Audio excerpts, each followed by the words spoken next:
Esiet sveicināti mūsu šodienas podkāstā. Ar jums esmu es, Aleksandrs Fjodorovs, un šis ir Ričards Raitas Mikelis. Jā, visiem čau. Un šodien ar mums ir viesis, tātad Ella. Jā, Ella, jogas pasniedzēja.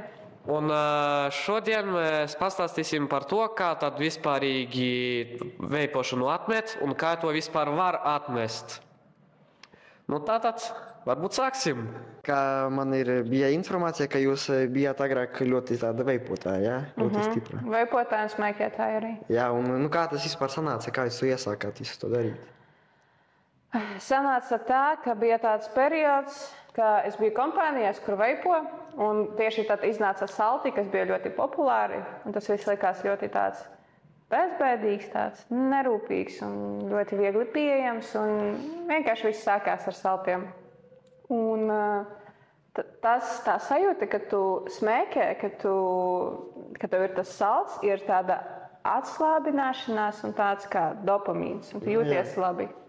Un tas viss sākās laikam no tā, ka bija laikam ļoti tāds boring, tāds, kā patīk boring latviski tāds? Īsti nezinu, kā tas varētu būt. Garlaicīgs, jā, paldies, Aleksandrs. Garlaicīgs tāds periods un gribējās kaut kādu ko jaunu, jā. Un tā viss sākās no tā. Un sanāk tā, ka jums bija garlaicīgi un nebija ko darīt, un tātad jūs iesākāt to visu. Jā. Un kā jums vispār patika to darīt? Jā. Veipot. Jā, patika. Cik jūs ilgi to veipojāt, smēķējāt? Veips man bija kaut kur gadu, un tad manī radās doma, ka veips ir sliktāk par cigaretēm, tāpēc, ka tas ir kaut kas neizpētīts, un ka tur ir tvaiks, un tās žižas, viņas ir toksiskas, un es padomāju, varbūt, ka labāk pat smēķēt, un es mēģināju smēķēt. Un jūs iesākāt smēķēt? Un es iesāku smēķēt. Jā, tā ir laba ideja. Nē, tieši nav, jā. Nav laba, nē. Mēs nepropagandējam. Jā. Cīnījāties par šo atmešanu, cik ilgi jums vispār tas aizņēma laika, cik reiz jums tas nebija kādas neveiksmes, ja tādas bija, vai jūs vispār no pirmās reizes to izdarījāt vai nē? Okay. Tā, man no sākuma vispār nelikās, ka man ir atkarība, ka tas bija tikai veips. Es domāju, ka tas ir kaut kas, ko var viegli pārstāt darīt. Un man radās vēlme pārstāt, es 1-2 dienas normāli, 3. dienā man nenormāli sagribējās nopirkt atkal saltu. Un es sapratu, ka tiešām tas ir tiesa, ka ir atkarība, bet man nebija laika veltīt enerģiju atmešanai. Un es sāku domāt, ka es esmu jauna, ka varbūt pēc kāda laika, pēc gada es veltīšu tam laiku un es atmetīšu. Un es turpināju smēķēt.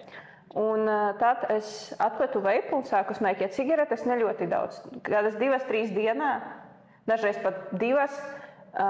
Un man bija tā, ka es neatmetu ar tiešu gribas spēku, kā pateicu un viss, bet es atmetu vairāk ar to, ka es sāku mainīt savu dzīvi. Es kļuvu sportiskāka, es atradu interesantas nodarbes, sāku veidot kaut kādus mērķus un reāli mainīt savu domāšanas veidu. Un tā atkarība sliktā, viņa pati atkrita no manas dzīves. Tādā veidā. Un tātad šī problēma arī skar ļoti daudzus jauniešus mūsdienās. Viņi tātad veipo, smēķē, daudzi saka, ka viņi vēlās to visu atmest, bet viņi nevar. Ko tad viņiem būtu vislabāk jādara, lai viņi varētu labāk atmest to? Man ir 2 stāsti, ko es jums pastāstīšu, un 2 skatu punkti. Vispār sievietes prāts un domāšanas veids un vīrieši atšķiras. Ir tāda grāmata, kura saucas, ka sievietes ir no Veneras un vīrieši no Marsa. Un principā man ir draugs, kas arī bija smēķētājs. Un viņš atmet ar tādu vīrišķīgu gribaspēku. Viņš smēķēja no ļoti tāda jauna, kad viņš bija jauns sāka. Un viņam ir vēl astma. Un kad smēķētājs ir astmātiķis, tas ir vispār ļoti tāds bēdīgs stāsts, jo viņam ir tā nepietiek skābekļa. Kad tu smēķē, tev rodas klepus un tu reāli nevari normāli elpot. Un viņš sāka nodarboties ar skriešanu. Un, kad tu skrien, tev ir tāds prieks, tev ir tas naturālais dopamīns, tas hormons pats izstrādājis. Un viņš sāka mazāk smēķēt, un pēc tam viņš sataisīja kaut ko pavisam radikālu. Viņš pierakstījās uz maratonu, uz Rīmī maratona, kas bija 19. Tas bija aizvakar Rīgā, un tas ir 40 km. Un viņš saprata, ka tam ir jāgatavojas, un viņš nevarēs noskriet, ja viņš turpinās smēķēt. Un 3 mēnešus atpakaļ viņš atmeta. Sanāk, viņam bija mērķis, un viņš ar tādu gribaspēku pārstāja smēķēt. No sākuma tās bija 3 dienas, tad 3 dienas viņš saprata, ka var pagarināt līdz nedēļai, tad 2, tad mēnesis, un tad hop, 3 mēneši, plus vēl bija tas maratons, uz ko viņš tiecās. Un viņš lika sev skaidrus tādus mērķus. Tas ir viņa stāsts. Mans stāsts ir savādāks, jo man tādai diezgan sievišķīgai sievietei, kurai patīk joga, māksla, tādai plūstošai būtnei, ir grūti kaut ko darīt ar aizliekšanu un piespiešanu. Un es piegāju pie problēmas, ka es sāku sapņot, sāku aizdomāties, ko es gribu no dzīves, sāku iet uz kaut kādiem pulciņiem, vairāk nodarboties ar mākslu. Es izmācījos par fitnesa treneri. Un tad mana dzīve sāka mainīties, mans tas lifestyle, dzīvesveids, un tas paradums atkrita tādā veidā, ka man vairāk negribējās smēķēt. Vienkārši negribējās. Tad pēc jūsu stāsta, tātad pārsvarā abi šie gadījumi bija saistīti ar sportu. Bet ir iespējams to visu veipošanu un smēķēšanu atmest, arī nepieminot sportu, piemēram, citas kādas nodarbības. Jā, es domāju, ka jā, tur var... Man nav tāda personīga gadījuma, viss bija saistīts ar veselību. Ir kā cilvēks sāk labāku diētu, sāk sportot, un tad viņš beidz smēķēt. Bet es domāju, ja tu pamaini kompāniju, kādā tu esi, savu draugu loku, tad tev arī vienkārši vairs negribas to darīt. Ja tu sāc iet uz kaut kādām dejām, tas arī ir sports. Kad jauni cilvēki, jaunas paziņas, tad, kurie neveipo, un tāds vieglāk to visu atmest, kad viņi ierosina to vairāk tā kā teikt to, ka viņi iedvesmu iedod, palīdz tur un tā, jā.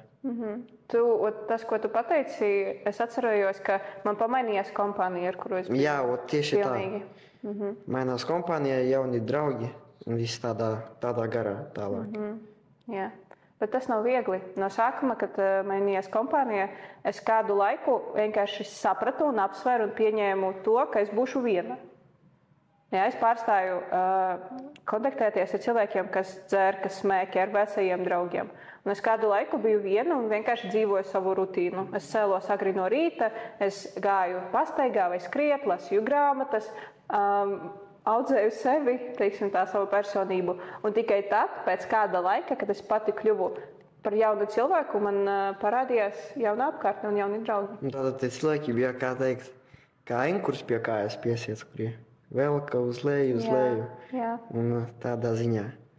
Kad jauni cilvēki, kurie neveipo un visu labu dara, tad arī sanāk labāk. Jā, tieši tā. Jūs tagad ar jogu jānodarbojaties? Jā. Un kā jūs nonācāt vispār pie jogas? Kā tas sanāca? Man vienmēr ir patikusi doma būt par sportisku cilvēku, tādu garīgu, sportisku un pozitīvu, bet agrāk es tādu nebiju. Skolas laikā es vispār biju diezgan tādu nepopulāru un neuztveru sevi par tādu atraktīvu cilvēku, un par to es pārdzīvoju. Un tikai pēc tam, kad es pabeidzu skolu un es sāku justies tāda laimīgāka un brīvāka, teiksim tā, es sāku nodarboties ar sportu, es sāku iet uz sporta zāli. Tas bija man neraksturīgi, jo es biju diezgan tāda nesportiska jauniete. Un es izmācījos par sporta treneri, un tad es sāku staigāt uz jogu pie vienkārši pasniedzējiem, pie citiem. Un es sapratu, ka tas mani nomierina, man patika tas domāšanas veids, miers, laime, pateicība, izbaudīt dzīvi. Un viss nonāca līdz tam, ka es atradu jogas apmācības skolu Balī, Indonēzijā. Pagājušajā gadā es aizbraucu uz turieni un es izmācījos par instruktoru.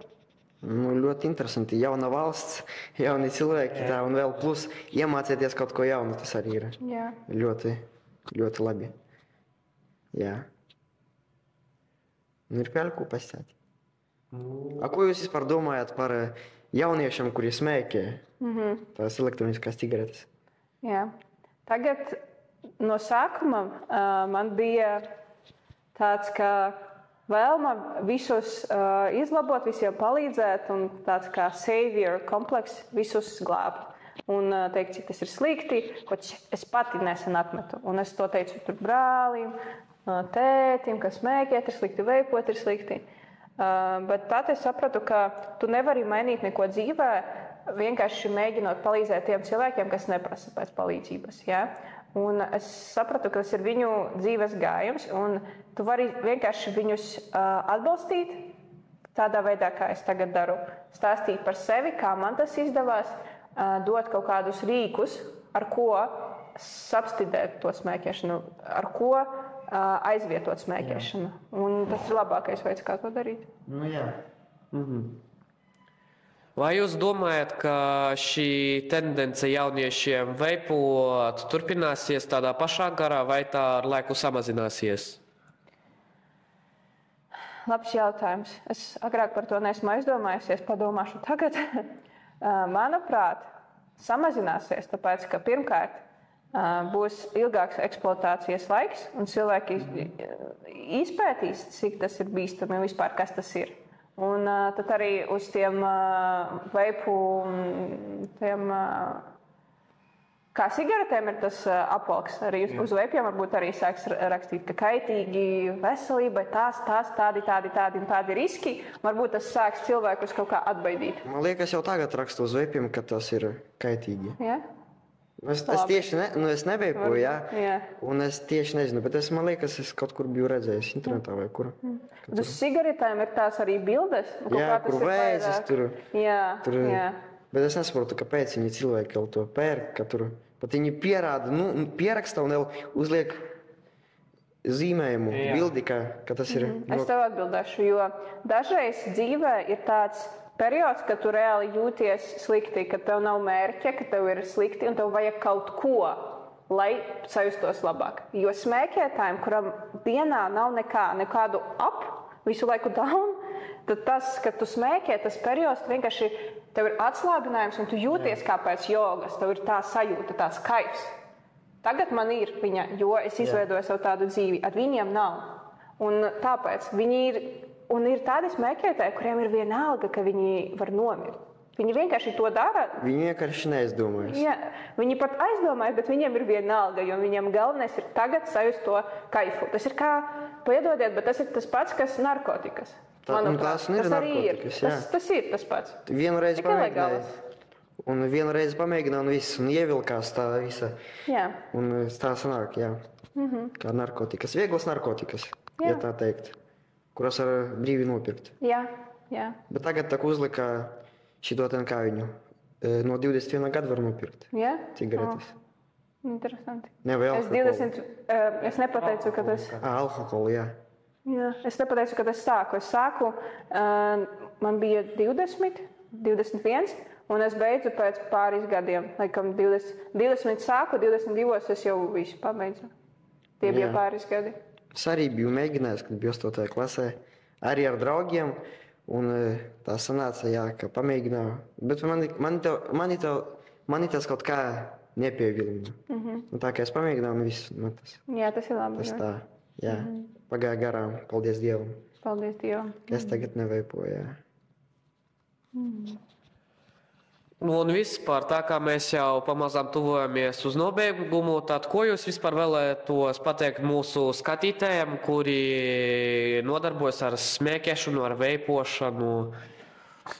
Es pateikšu vienu, ka tā nav nodarbe, bet tas ir vienkārši naudas un laika tērēšana pirmkārt. Un es novēlu jums atrast to gaismas staru, to laimi, to sajūtu, ko jūs saņemat, kad jūs smēķējat vienkārši dzīvē. Jo dzīve tiešām ir skaista, un kad tu sāc skatīties apkārt, sāc paplašināt savu redzējumu, vienkārši neskatīties šādi kā tunelī. Mana diena, mana skola, mani vecāki, nevis, ka tu redzi, kas ir apkārt, cik forši ir dzīvot, un tad viss arī pamainās. Vienkārši atvērt acis un skatīties plašāk uz dzīvi. Jā. skatīt, redzēt kaut ko jaunu. Jā. Pierakstīties uz maratonu, piemēram. Laba ideja, paskriet var. Jā. Un tātad tas no mums būtu viss. Tātad, kā jūs dzirdējāt, labāk neveipojiet, un mēs tiksimies nākošajā reizē. Visiem atā! Paldies, liels!